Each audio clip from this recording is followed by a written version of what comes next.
I want to welcome everyone back to another episode of Soul Impact. I'm your host, Wild Willie, and today we got with us Cheta. Cheta, why don't you tell everybody a little bit about yourself and kind of what you got going on? How you guys doing? I'm Cheta. I am a mid-Missouri music artist. I live in Brookfield, Missouri. I've been doing music for, I don't know, I'm going to say about 16 years of age. Been here since 2020. I've been just steady doing music, performing, getting myself out there. Had to get over, a stage fright. Getting put on the scene by a local buddy of mine, Shakalak. His So, real name is Shakalak Carter. I think you may have froze on me.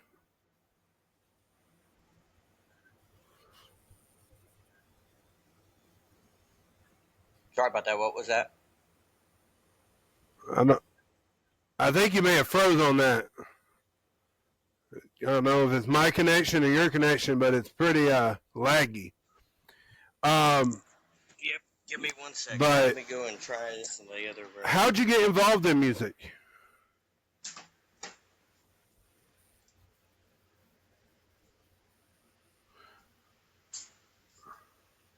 Is that a little bit better? Oh, yeah, that's a lot better. All right.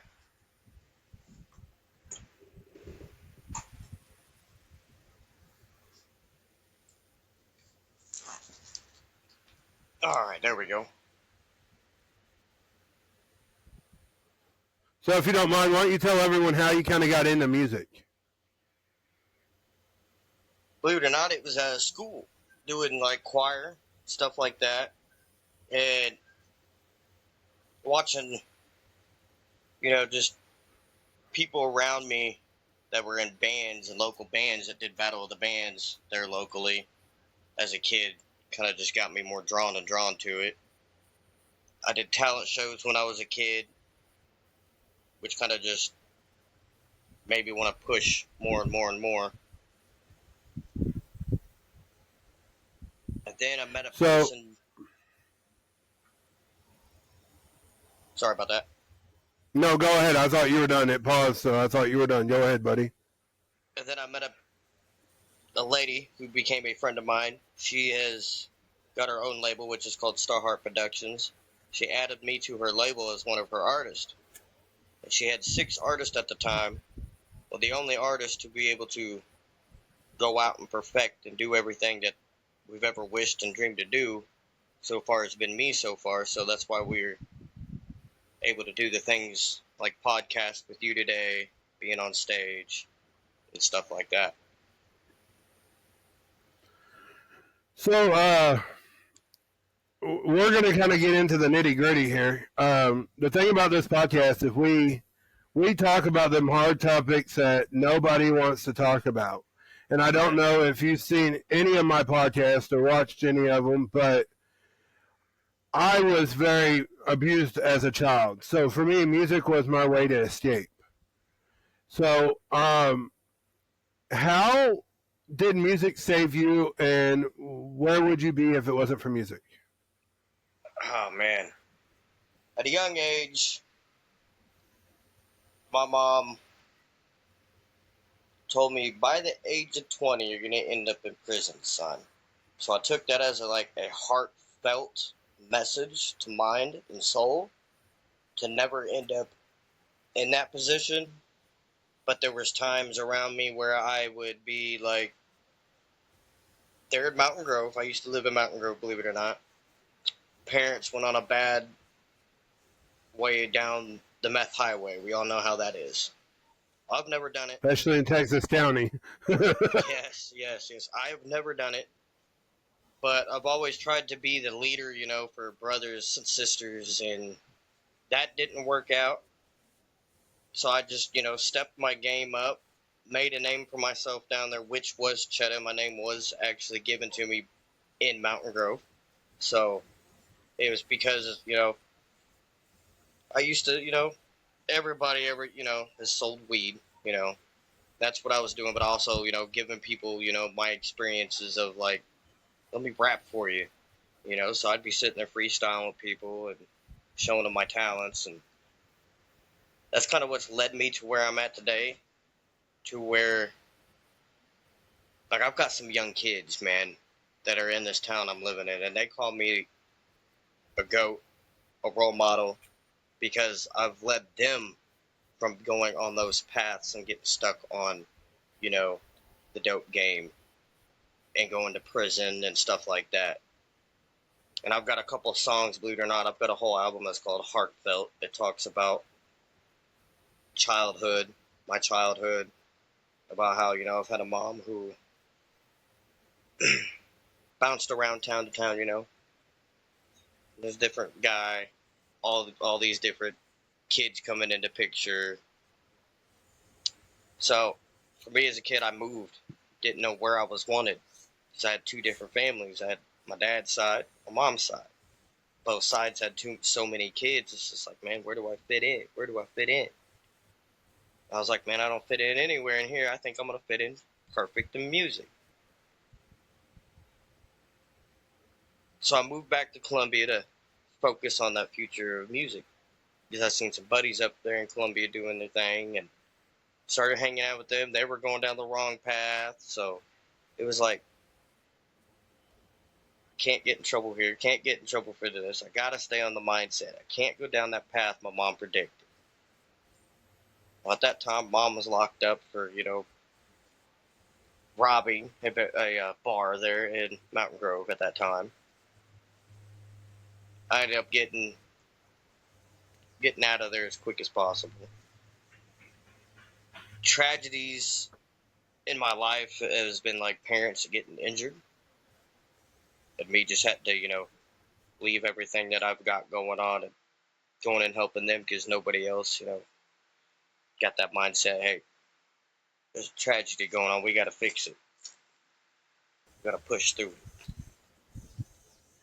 Yeah, I mean, and that's the thing about music is, I say this all the time, and I probably sound like a broken record, but I don't care. No matter what the music is, there's therapy in it. I mean, it could be. I was raised on the old outlaw country, Waylon Jennings, Merle Haggard, Yes, the sir. old school country, but still, there's songs that if I'm angry, you know, I ain't gonna lie. During my divorce, it was "She Hates Me" by Puddle of Mud. Um, Yep, I feel that. so there's a point where as someone that I'm not necessarily in it as much as you are because I don't write, but I do sound for a lot of events. So there's therapy in it for me even because I'll be like running sound and I'll see a small glimpse of you artists that come out and the way you put your heart in everything. And I've not seen you perform personally. I mean, we've just connected on Facebook, but I've heard your music. You sent me a bunch of your music, and you can tell with your music the heart you put into your music. And to me, that's what makes an artist is the amount of heart they put into it. If you got someone that's just down here at the bottom level, just kind of floating along, like I'm doing my thing, but I don't care if this takes off. I'm just here, blah blah blah. Or you got someone that they want to see their names in lights at big events. So it all depends on how much heart you got into it. And I've noticed with me, like I don't write songs, I write poetry, but when I write, I know how much healing comes from my writing. What would be the one song that you have written that has probably given you the most healing while writing? Like the most trouble getting it finished. No, no, no. Like as you're writing it, the way you're putting your heart into your lyrics. What's that one song that you gave it your all, and when you were done writing this song, you felt 10 times better about whatever situation you were going through? It would be the only song that I've had play on a country aired radio station, and that would be Chapter I've Written. I think that is actually one that I actually sent to you, believe it or not. I don't remember because you sent me a bunch, and I'm not gonna lie. You sent me a bunch, and That's what's really cool about this for me. Like, I am a DJ. That's actually how I got in the music industry. Is I took I took my business. I run Backwards Production, a DJ karaoke business, and so like for me now, when I find you guys, like there's a girl I know. Her name's Firewhite. She's an amazing artist, Firewhite, yep. I've performed with her. and every bar I go to, I play one of her songs. And people's like, "Oh, who is this?" I'm like, "Oh, this is who this is. Go check her out. You'll like her music."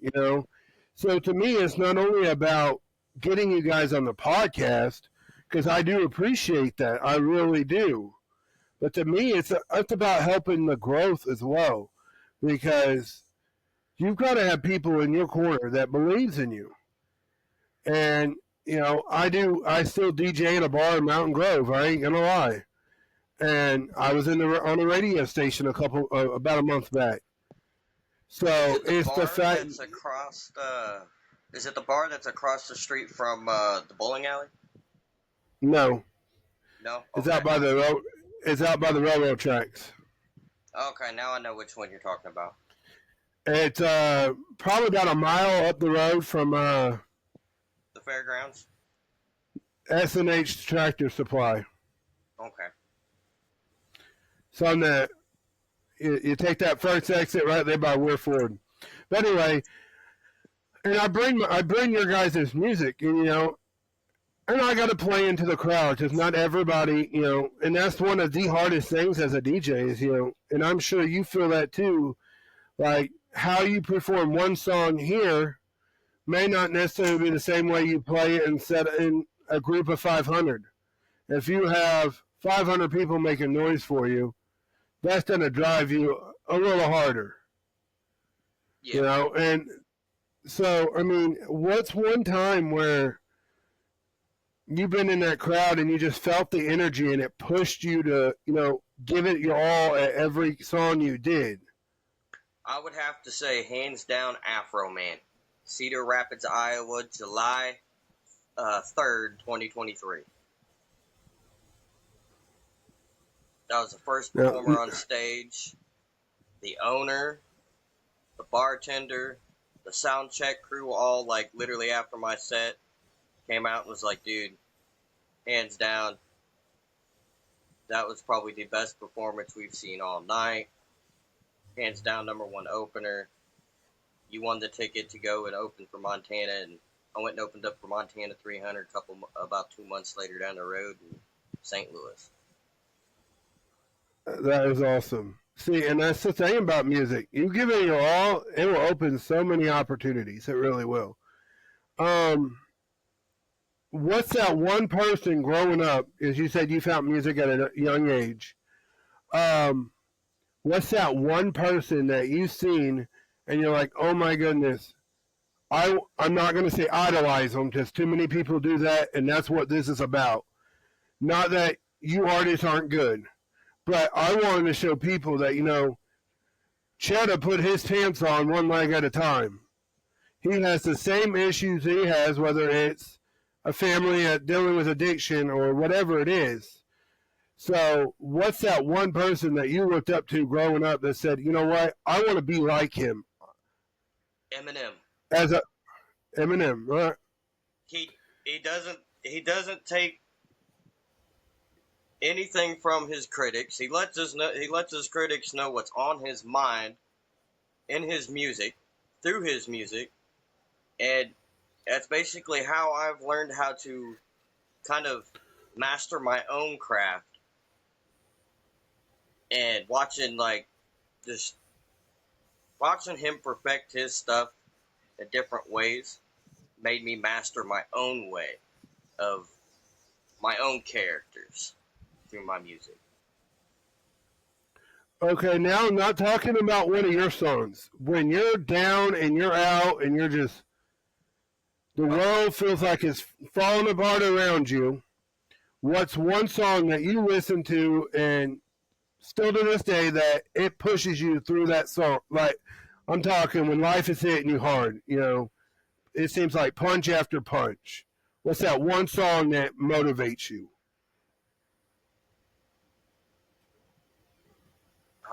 When I was a teenager, what vibed me up? I listened to a lot of Lil Wayne when I was growing up for motivation, like for sports and stuff. Because I was very, very into sports when I was a kid, so I was always trying to find that vibey song. It was always right down the lines of Lil Wayne. I can't remember what song it was, but it was off of one of the Carter albums. It's been a while since I've heard it. That's good. I mean, you don't have to, name it, but I'm good with just the artist. Is that still true as an adult? Like, I know music evolves, but what's your song now? What's that one song that you go to when you're having a bad day? You've probably heard of them, and it's called "Monsters and Demons" by Hicks and Toke, Austin Hicks and Toke. Let's see. So, at what point, and I know you said you found music in school through choir and all that, but at what point did you realize that, I want to be somebody? I want to make my career, make my lifestyle music.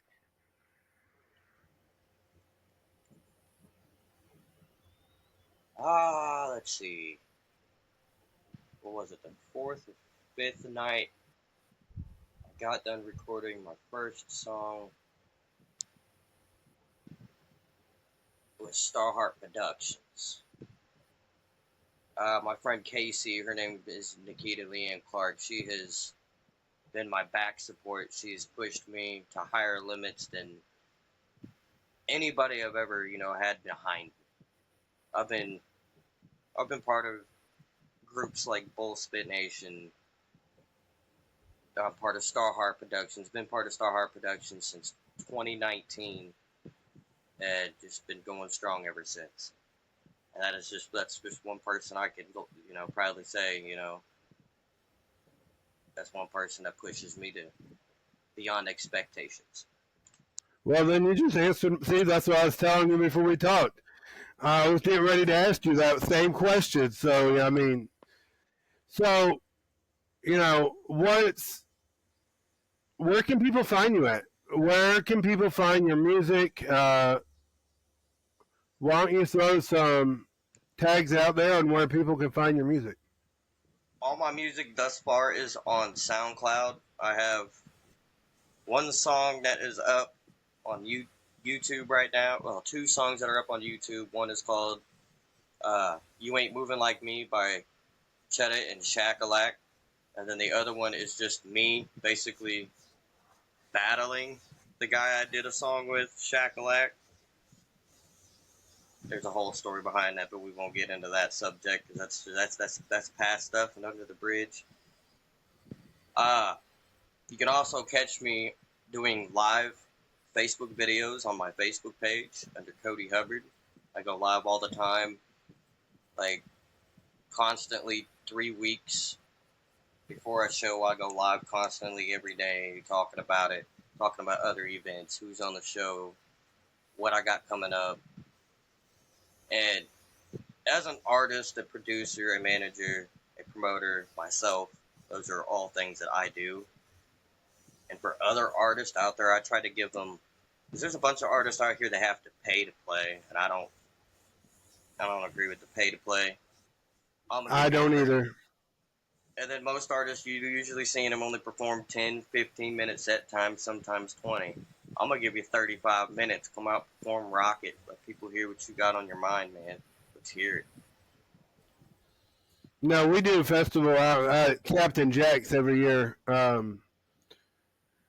Casey Smith, she's an event coordinator that does events like every year. Every summer we do a festival called Dog Days, Vibe Fest.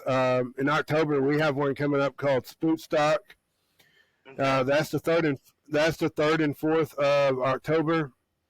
So why don't you tell everybody kind of some of your dates and where you're going to be at? I know you're going to be at Sticky's.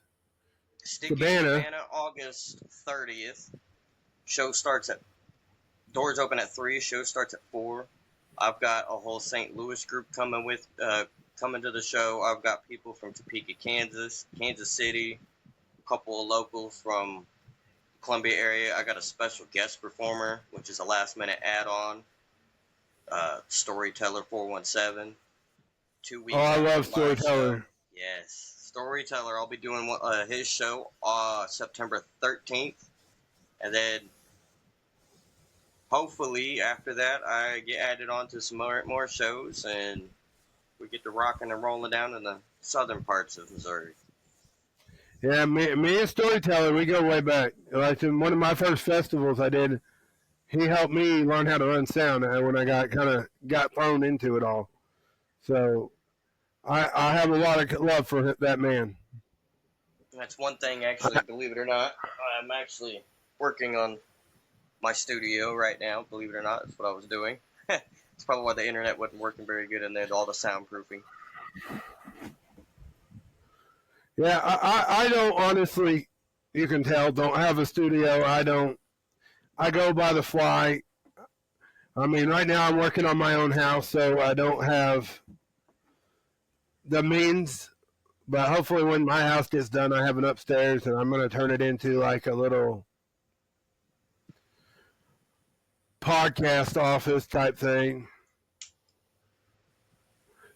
Yeah, I'm still playing around with my podcast equipment that I just got over winter, so still learning. Yeah, actually, you don't even need much. Honestly, right now, the only thing I have is I have my laptop, and everybody thinks, oh, they got to have the top of the line to do a podcast. I have an effect box. I have not figured out how to use it for the podcast yet, but it has clapping, it has all that. I'm working on all that. Yeah, I've got But the same thing.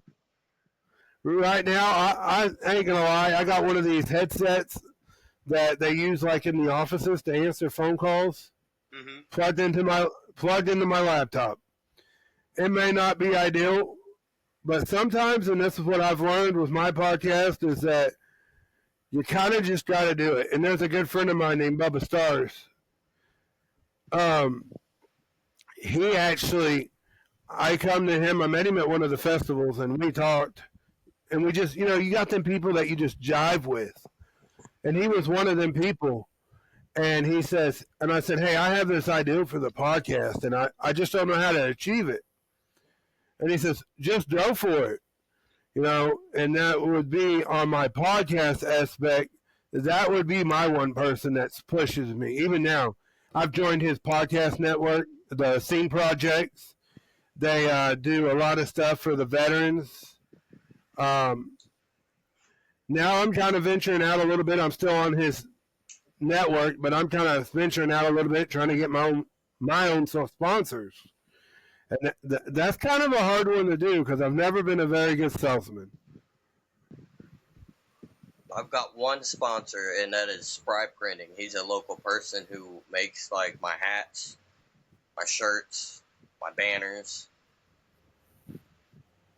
That in the background. And see, that's what I need. I'm looking for someone that will make banners and stuff for me for my podcast. Yeah. But like I said, I am not a very good salesman. I believe in myself, and not that I don't believe in myself. I've just never been very good at selling people stuff. So, I did manage one. It's a guy out of Jeff City. He's actually coming on board as a sponsor. He's made me shirts. He's actually going to make me a couple shirts with Soul Impact on it. So when I do my podcast, I can have a shirt that, kind of tells who I am. If you ever get any stickers anytime soon, let me know. I'll send you my address so you can send me one, and I'll send you one back in return. I'm working on all that, trying to find the people to do it around here. It's hard. I went to Temu. Really? Believe it or not, Temu can make your customizable logo stickers. As long as you got your logo, They can make your stickers. I just ordered a 500-piece set, and it comes in on the 26th. So. Well, I may have to look into that. But, see, and that's the thing, is as an artist and someone in the music industry, adaptability, and I'm sure you can relate. I'm sure you've got the shows where you had people that were so rude to you that they wouldn't work with you at all. And that show probably felt like it. Now. And I bet you that show seems like, oh my God, this show takes forever. But because you don't enjoy it when you run into that. I mean, I was at one point, and I'm going to be completely honest, I went through my divorce and kept my business the whole time. But then I did a festival, and the guy just kept taking advantage of me. And I was like, man, I'm about ready just to sell my crap. I was at my wit's end, and my friend Casey, I talked to her, and she's like, Willie, don't. I'm getting ready to start festivals, and I want you to be my DJ. So that other festival kind of fell apart, and for like the last 2 years, I think, 3 years, something like that, 2-3 years, I've been doing festivals out there at Captain Jack's in Summersville.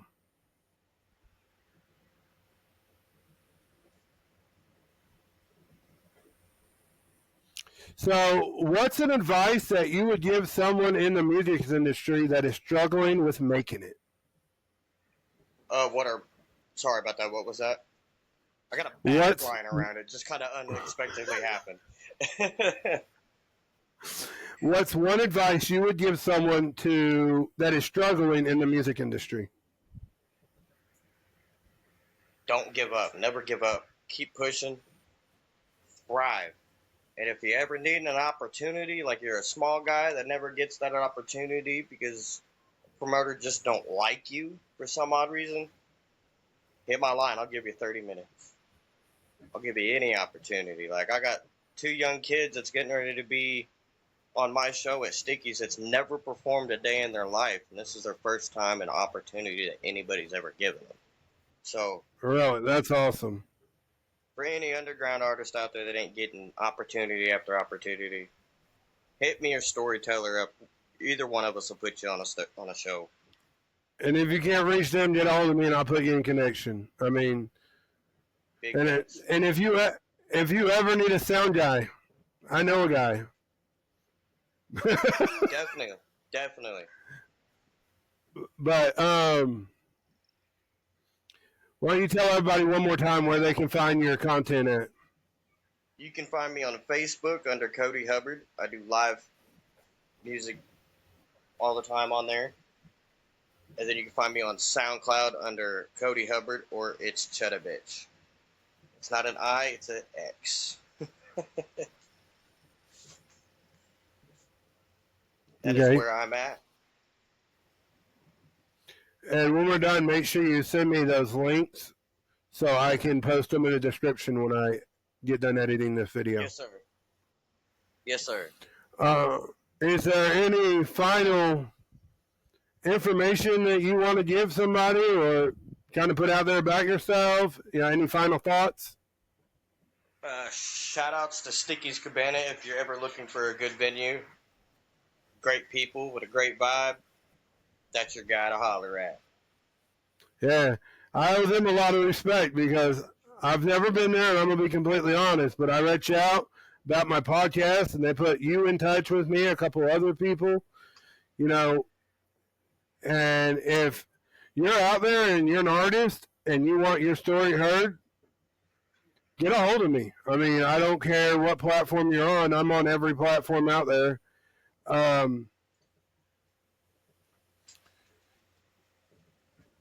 It's about coming together. I mean, that's the point of this podcast. It's to show people that there's a united front and it's okay to be broken and tell your story. I mean, I'm sure it's not easy, and you can relate. It's not easy going live and telling people about your struggles as a kid. I know it's not for me. It's not just struggles as a kid. It's, you can have struggles as an artist as well. Like me, I live in this small town of Brookfield, and I got certain people that don't like me, and like me and Storyteller, like once Storyteller was like finally able to figure out the truth about me, he was like he was like, man, sorry about the past. It's like, hey, past is the past, man. It's about how we rise and float on through the future. And that's probably when the sorry, go ahead. Uh, One thing me and have in common is we just lost one of our good buddies that was doing music. That was Donnie Tsunami. That broke my heart. That broke my heart. Broke I mine love too. Donnie. I'll be actually performing part of my set towards the end of my set on August 30th. If anybody wants to hear his voice in Columbia, that's where you can find his voice. That man had a big heart. Yes, he did. And my advice to all you out there struggling is just remember, stay true to yourself. You know, things are going to get hard, and there's this, it sounds so cliche, and Cheta kind of talked about it. You win if you don't quit. It's so simple, but so true. You win if you do not quit. Yes, sir. Well, Cheta, I want to thank you, buddy, for being on the podcast today. Thank you. And y'all, until next time, if you're not following, go like and follow Cheta on Facebook and under Cody Hubbard. And if you're not following me, like and subscribe, and hit that notification button. Much love, everybody.